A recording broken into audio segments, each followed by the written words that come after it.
So we're dealing with a company who has a lot of his employees are stressed during the time they work, which is driving. Mm-hmm. They're all drivers. They haul oil tankers, which is very stressful. And we talked about if we can just help them keep their stress level down, Mm-hmm. it would do three things immediately. Number one, it'll keep them more connected with what they're doing and have less accidents. Mm-hmm. Number two, they'll be less stressed and not quit because when they get stressed, they tend to quit, not realizing that, look, any job has stress. Mm-hmm. And Yes. number three, we don't want them to every day be stressed and taking that stress home and then hurting their family because they're coming home with stress and they're not happy campers and they kind of it's not a good situation for the family. In fact, Matt's thinking was that if there is a way that they can see a benefit in JoyScore and connect with being joyful, Mm-hmm. then they go home and introduce JoyScore to their family so the whole family enjoys being joyful. So that's Makes his sense. kind of mantra to keep his employees happy. Mm-hmm. And we could certainly use your help in teaching them how to achieve that. It could be a very Okay. customized plan of videos, instructions, Mm-hmm. things that they can follow through and Okay. learn before they start work, during the time they work, while they're driving, after they stop their work and go home. Mm-hmm. So we can somehow find a way to make them less stressful and happier Mm-hmm. is the goal. Okay. So you got the stage now. Okay. Well, basically, if we were to create a program of some sorts for them, what I would focus on is definitely breathing, and doing some sort of exercises that will help them figure out their level of stress and trying to tone it down. So sometimes people come up with a lot of different ideas as to how to just bring themselves into kind of a more mindful situation at that point, and that's usually by seeing objects around them or smelling stuff. And there's this really great technique that tells you that you need to count and name three things you can see, four things you can smell, five things you can touch, six things that you can hear, some sounds and stuff like that, because that helps you be more present in that moment. And sometimes that is number one, like this, that's step number one. And then step number two is getting deeper into actually figuring out like your level of stress at that moment and how to tone it down with breathing.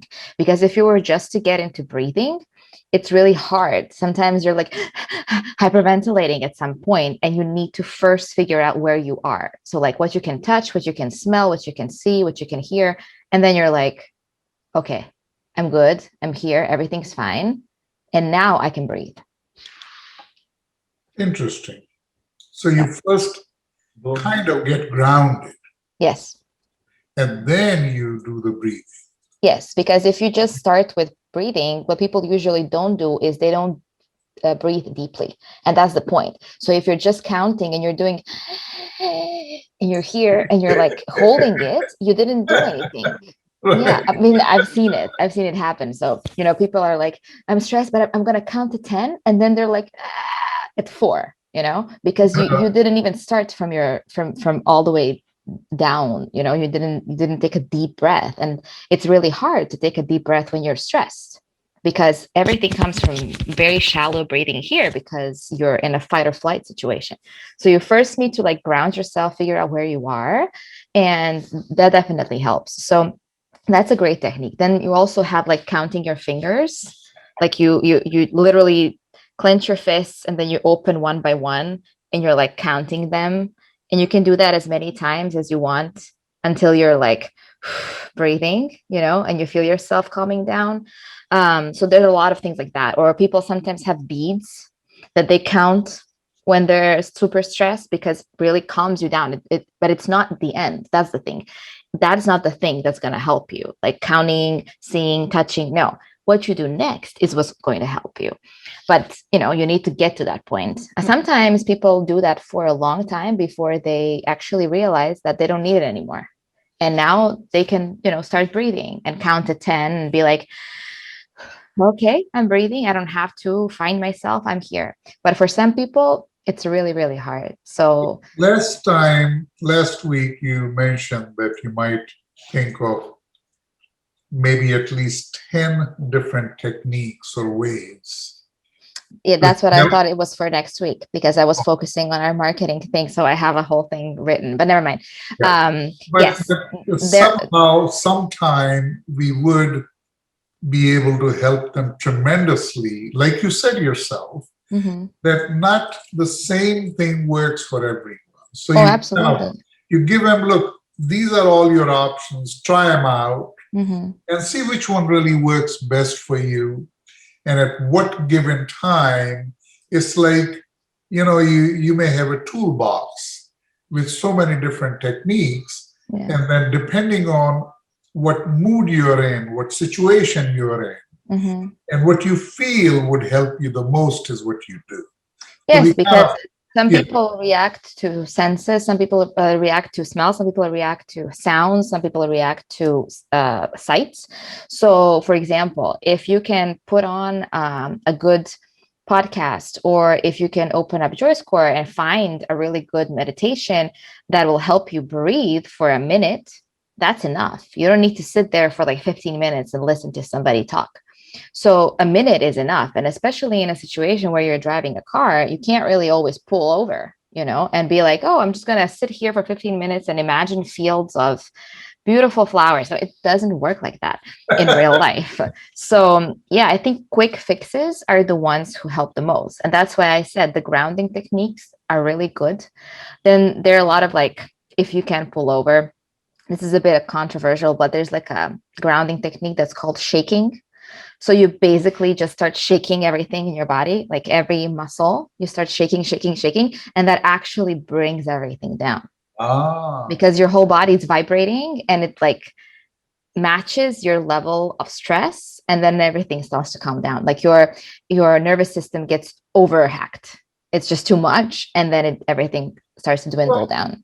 Carla, you being so informed about this, I Yeah. was thinking that this is almost like an educational program, you can call it. So you kind of first trying to teach them how to assess Okay. the level of stress Yeah. because they don't know. I've seen people, in fact, uh,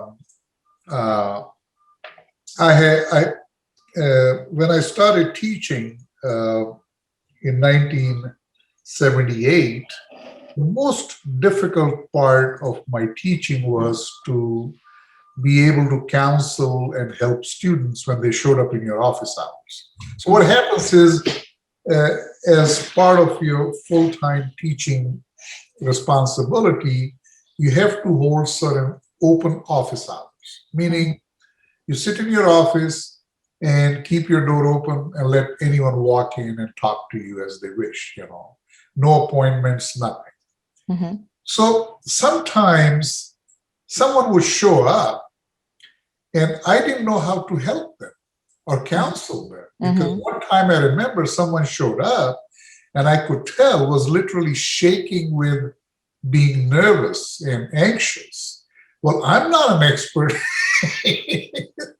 I have no idea what to tell her. Yeah. So it's the same thing when I'm thinking that first we need to teach him how to assess the level of stress they are Yeah. And I in. mean, one of the first things to notice is your breath, basically, Right. So, because you're like, you're definitely not breathing. yeah, for instance, to give you an example, if someone is going to start driving an 18-wheeler for next 6 hours for the trip, and he's already very stressed, well, shouldn't start driving. We got to first find a way to calm this person down, relax, and then get on behind it. Exactly. But if he doesn't know how to assess it, he may not even realize that he's stressed and he's not fit to drive. Yeah. And I have some questions. Like, there's the question of understanding your current level of stress, right? And then there's the question of what is causing the stress. Mm-hmm. And that's sometimes not obvious. Like, you think, Right. it's the traffic that's causing the stress. When in actuality, traffic It's something else. Yeah. tipped you over the edge. It was the fact that, you've been given too many routes in a day to ever get done on time, kind of thing, right? So, at what point does it make sense to reflect on the stimulus that caused the stress and then what's underneath it, and then provide strategies to prevent you getting in those situations again? Like, I understand, like, in the moment, if you're having a panic attack, for instance, if you're that level of stressed, then that sort of introspection doesn't work. You need kind of, like you were saying, techniques to immediately ground you and center you and to let you know you're not going to die, because that's the feeling that some people have when they're kind of overwhelmed, right? Mm-hmm. But in order to prevent this from happening, I guess there's those layers of introspection, reflection, planning, and strategy that has to happen to avoid those stressful situations from reoccurring, right? So at what point does that come into it? Well, it comes into point when you're trying to prevent it from happening again, basically, when you're trying to manage it on a greater level, because many times people find themselves in stressful situations, but they're manageable. They think that they're fine when they're actually not. And then something major happens, and that's when that stress comes out and just is bubbling, and then it just comes out. Well, you're dealing with that situation at that particular time. But let's say 10 days down the road, you're going to have the same situation to something else that might not even be that crazy or hard or stressful. So as the further down the road you go, your initial reason for being stressed will cause you to be more stressed with lesser and lesser things. Right. So what I think is, once you start figuring out the pattern, that you're getting stressed out because of this, and they're all different things, they can't all be the culprit. There must be one thing that's driving it all, like from probably a year ago or maybe a month ago. Doesn't matter. So what I think is, once you get yourself in this pattern, that's when you have to start thinking about, oh my God, what's causing this? Because it's really hard to figure that out when you're just having a stressful day or a stressful situation. Yeah. And it might be hard to figure it out by yourself, to actually realize that you've been stressed 5 of 7 days this week. Like, what happened? So my mum and my wife are both psychotherapists. My mum is a transactional analysis psychotherapist. Mm-hmm. Talks about it in terms of a bucket being filled. Mm-hmm.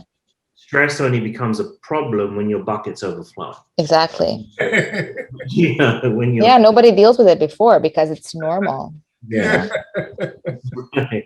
So I think what it comes down to is, once you've had that stress, when you're in that kind of like flight or fight mentality, you have the breathing techniques and the grounding techniques to get you centered. But I think then there needs to be some reflection to say, why did that happen? Why did that thing put me over the edge? Yeah. How could I be prepared for it next time? And I think we also sort of, we know we're going to do certain things. Like, there could be a routine, like before the person starts their driving, before they literally switch the engine, they do a 30-second breathing exercise or something. And maybe that in itself takes their bucket from being on the brink of being over full to just 3 notches down, right? So yes, I agree. But there's a big but to that. And that's what I wanted to say. No pun intended. No. there's a lot of situations when people who are stressed and who are stressful as, as as their persona, as who they are, Right. when you give them a task that they need to complete before something that's going to cause them stress, they're going to fixate on that so much that there will come a day when they won't be able to do that 30-second breathing technique because they'll be running late and they'll be sitting in their car and they'll be like, oh shit, now I forgot. I have to do this for 30 seconds. It's not going to work. More It's going to stress stress. them even more. Yeah. So it's important to also say and teach them that it's okay if you miss that. It's fine. You're not going to go down a spiral just because you missed one session of your, self-care. Because I've seen it happen. I've told my clients, before you go to eat, because emotional eating is a real thing, and before you start eating, ground yourself. You don't have to eat the entire plate in 2 seconds. Right. Calm down. Or before you start cooking, or before you get into a grocery store, calm yourself down. You will get better choices. You won't go through the candy aisle and be like, you will have better choices. And then I had situations where people would come to me and they're like, I didn't have time. So I went in and I grabbed everything that I could. So now I failed. And that's the thing. Because when people are so stressed that they don't know how to deal with it and they are actually asking for help, that's when giving them tasks of what they need to do is a very hard thing, because sometimes it can create an opposite effect. I think that's what I had in my experience, Sometimes. What about at the end of the day? What about because I've been fixated on this idea of wind down, Yes, definitely. service that you could bake into a product. The way that I usually say that to my clients is, find one thing that you enjoy doing, whatever that is, whether that's lying in a bathtub or, baking cookies or whatever. Find one thing, but one thing you can do every day. Whatever that is, do it. If it's 5 minutes or an hour, it doesn't matter, but be consistent with it. So I'm not going to tell you to unwind by as it's drinking. Unless it's that, of course. That's the point. We're not getting into that, of course. Just listening to both of you, I am going back to the thought which comes from, I think, Deepak Chopra, who talks about how when he used to practice medicine in Boston, he always said that to his patients that you perhaps are the best doctor for you. Yes, because you know what works. And you know what you're doing. Yeah. Because you go tell the doctor what's your problem, halfway, then he assumes the other half, and then it can go wrong really from there. But he used to tell him, I said, look, think, what are you doing? What's causing this? And if you can understand how you live, could be responsible for some of the problems you have, you're the best doctor for yourselves. So when you were saying, and Dave was saying, beyond just stress, what is causing your stress? If we can teach him that, look, stress is manageable. Mm-hmm. You don't have to be stressed. You have to understand what's causing it, and then these are all the tools I can give you. Try them all out and see which one works for you. And if it takes baking cookies at the end of each day, then so be it. Do that. Yeah. Do whatever works for you, because the goal is you got to find ways to understand yourself, what's causing the stress, and how can get rid of that stress and manage it. Yeah, because at the end of the day, it all comes to that. It all comes to learning about yourself, and your own boundaries and your own stress levels. And because a lot of people, not a lot of people, almost everyone wants a quick fix, and everyone wants a pill that will help them lose 20 pounds, or they want, or they want something like an essential oil that will help them sleep through the night. It doesn't work like that. Unfortunately, you know, if it did, it would be great. Everybody would be healthy like this. But that's why you need to stop looking at other people and what they're doing and find what works for you. You, And that's my whole, you know, my whole holistic approach to everything. Is my every client that I ever had, I always treated them as a specific person. I never wanted to give them a meal plan or a meal program that I gave somebody else, because who knows if that will work for you, you know? There are a lot of these meal programs that people do that have a bunch of ingredients in there that maybe some people don't like to eat. So right? what are you going to do? You know, you're going to eat your broccoli and your chicken and whatever, and you hate broccoli. You don't even want to touch it. So I think it's really important to get this as personalized as possible for each individual, because that's how it's going to work, you know?